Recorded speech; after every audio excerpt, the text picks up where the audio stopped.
गानचतुराय गानप्राणाय गानान्तरात्मने गानोत्सुकाय गानमत्ताय गानोत्सुकमनसे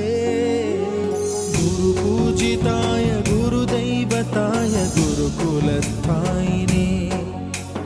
गुरुविक्रमाय गुह्यप्रवराय गुरवे गुणगुरवे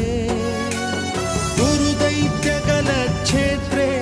गुरुधर्मसदाराध्याय गुरुपुत्रपरित्रात्रे गुरुपाखण्डखण्डकाय गीतसाराय गीततत्त्वाय गीतगोत्राय धीमहि गूढगुल्फाय गन्धमत्ताय गोजयप्रदाय धीमहि